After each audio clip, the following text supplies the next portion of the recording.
Panchayati Raj joint action committee 1,64,000 మంది వాళ్ళు ఈ రోజున మాకు కలవటం, అలాగే 2,200 పైచీలకున్న పంచాయతీరాజ్ ఇంజనీరింగ్ డిపార్ట్మెంట్ ఉద్యోగులు మాకు అండగా ఉండడం నిజంగా మనస్ఫూర్తిగా. RWS మీరు కూడా ఇస్తున్నా? ఎంత ఇస్తున్నారు? 10 lakhs. Thank you sir.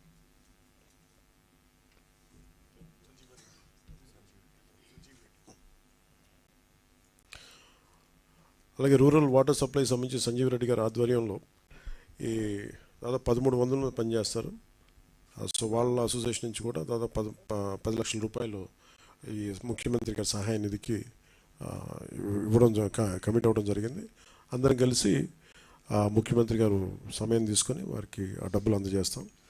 అలాగే దీంట్లో చాలామంది ముందుకు వస్తూ ఉన్నారు. నేను ఈ రోజున అందరినీ ఈ మీడియా సమావేశం తరపున అందరినీ అడుగుతూ ఉన్నాను, రిక్వెస్ట్ చేస్తున్నాను, అభ్యర్థిస్తున్నాను.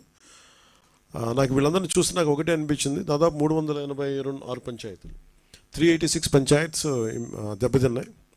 అలాగే ఇంకొకటి ఏంటంటే ఇప్పుడు చూస్తే మనకి ఈ పరిస్థితులు ఎదుర్కోవడానికి చాలామంది ఏమంటుంది, డైరెక్ట్ పంచాయతీల మీద ఏదైనా చేయమంటే నాకు ఒకటే అనిపించింది, నాకు పంచాయతీరాజ్ శాఖ మంత్రిగా కూడా నాకు ఎక్కువ బాధ్యత ఉంది నాకు. సో నాకు నిన్న ఇచ్చిన ₹1 నాకు చూస్తే నాకు ఎట్లా వెళ్ళాలని అనిపించినప్పుడు ప్రత్యేకించి నేను క్షేత్రస్థాయిలో ఈరోజు అందరితో మాట్లాడుతున్నా ఒకటే అనిపించింది, ఇంకా చెయ్యాలి, దీనికి ఇంకొంచెం నా వంతు సహాయం సరిపోవట్లేదు, ఇంకా చేయాలనిపించింది.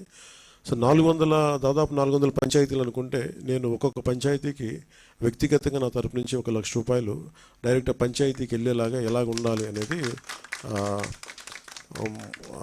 అనుకుంటున్నాను. దాన్ని మోడాలిటీస్ ఏంటనేది ప్రిన్సిపల్ సెక్రటరీ గారి దృష్టికి ఇందాక మాట్లాడాను. ఇది డైరెక్ట్గా పంచాయతీలకు వెళ్ళాలి. మన ₹10,000 ₹25,000 ఎలాగా డైరెక్ట్ పంచాయతీ నిధుల్లో పడ్డాయో అలాగే ఈ ₹1,00,000 కూడా ఇది ఎంత సహాయం అవుతుందో తెలియదు, కానీ కనీసం ఆ పారిశుద్ధ్య పనుల కన్నా పనిచేస్తే ప్రభుత్వం మీద కొంచెం భారం తగ్గుద్ది. ఆ ప్రభుత్వం ఉన్న డబ్బు కనీసం కొంత ఒక రోడ్డుకి పనిచేస్తాయి. సో నా సైడ్ నుంచి నేను ఇచ్చే 400 పంచాయతీలకి ఈ ₹1,00,000 చొప్పున కనీసం పారిశుద్ధ్య పనులకు కొంచెం సహాయకారిగా ఉంటుంది అనేది.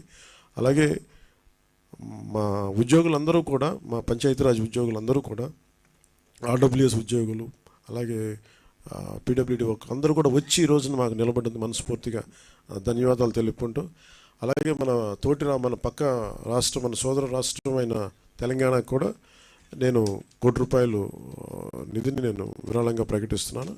అది తెలంగాణ ముఖ్యమంత్రిగా మన గౌరవ ముఖ్యమంత్రి శ్రీ రేవంత్ రెడ్డి గారికి నేనే స్వయంగా అందజేస్తాను. ఎందుకంటే ఇది కష్టాలు వచ్చినప్పుడు మనందరం ఒకరికొకరు చేదోడు వాదోడుకుంటాం, ఇది తిట్టుకునే సమయం కాదు. అలాగే వైసీపీ నాయకులు కూడా నా విజ్ఞాపన ఏంటంటే, మీరు కూడా మీ జేబులోంచి డబ్బులు తీసి, మాటలు కాకుండా డబ్బులు కూడా కొంచెం విసిరి, సంతోషం అండి.